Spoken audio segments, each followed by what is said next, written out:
Hi, everybody. It's JC. Welcome to my new show. It's called Talk Good. This is where we learn how to talk good, or more specifically, things that you probably shouldn't say anymore because it's not a good idea, right? So let's do the first one. The first example is born and bred. A lot of people will say that they're born and bred. Hey, where are you from? I'm from over there, born and bred.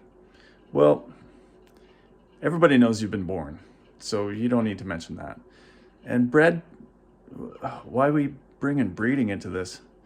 It brings up some uncomfortable issues in a social situation.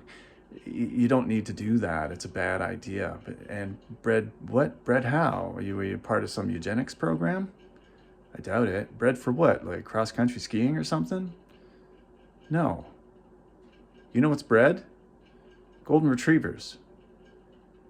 You're not a racehorse, dude. Up next is went to go. And if you're using that, you should not went and don't go. What you should do is you should sit back down, get a pen and paper, and come up with a plan. Okay? Because if you're trying to went to go, it sounds like you made a couple attempts to do something and it's not working out. So yeah, start over. Okay? All right. Should have went. Should have. Continue on is an Americanism. No. Where is your car at? Again, more of an American thing. And so where's your car will do.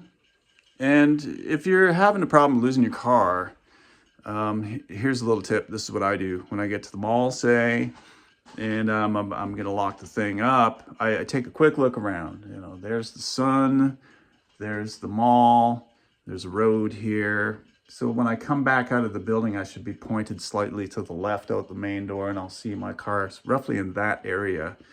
That's where my car is, not is at. In my early 20s, I was in the United States at a music festival, and I ran into this fellow who seemed friendly at first, but he started saying some strange things to me, and I really had to wonder about what was going on. So here's the thing about when one man meets another stranger in public. A lot of people don't know this, but here's what to look for. Here's how to prepare yourself for an interaction with a man you don't know, if you are a man. We will stand slightly to the side, okay? Now, you've got your weight on the back foot a little bit. Not all on the back foot, a little bit more weight on the back foot.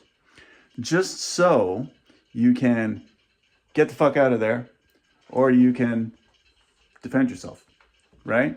Now, this is normal. This is normal. It's not antagonistic.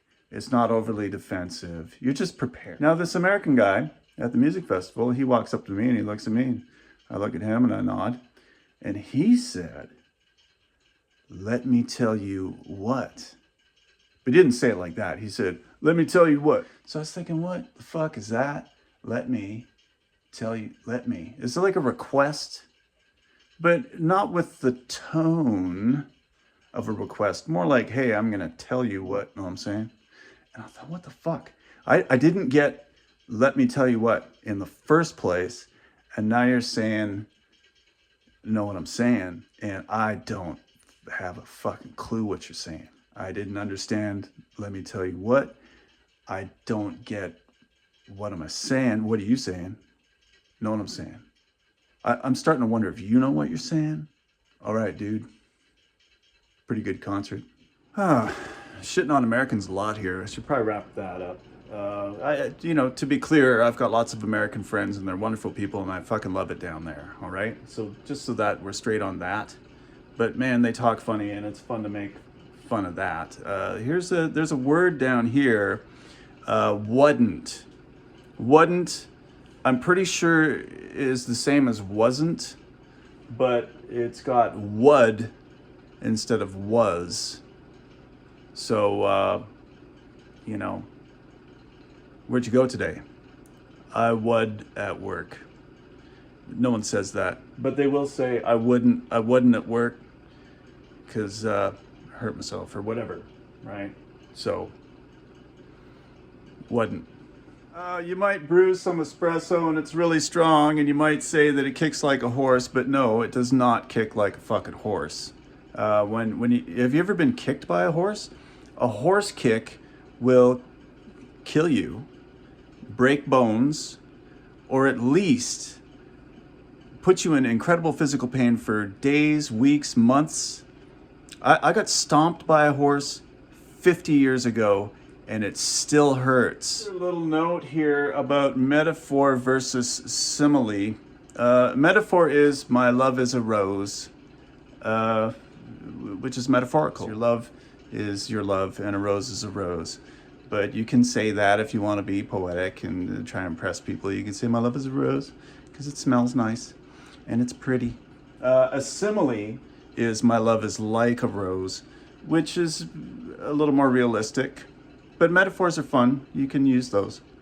Australians have trouble with vowels. They can't seem to get any of them right. So just a quick, I mean, we could spend a day on this and barely scratch the surface of how badly Australians have messed up their vowel sounds. But I just wanted to point out, like, they use the I way too much. Everything starts with an I. Every first vowel in a word is an I, and they just get rid of all kinds of things and put I's in there. Used to die, right? No. If your name is Steve and you go to Australia, they're going to call you Stave because they're upside down. Overeducated professionals have taken words like processes and turned it into processes. Borderline criminal level of bullshit to sound important. Okay? Don't fall for it. I was listening to one of my favorite newscasters the other day, and he said our next guest has his eye on the pulse of whatever topic. And I thought, oh, that's not good. You don't want to have your eye on the pulse. You want to use your finger, because your finger can actually read a pulse. Okay, so if you called emergency services and said, my husband's collapsed, and if they asked you, does he have a pulse? Don't use your eye, because you can look and no pulse.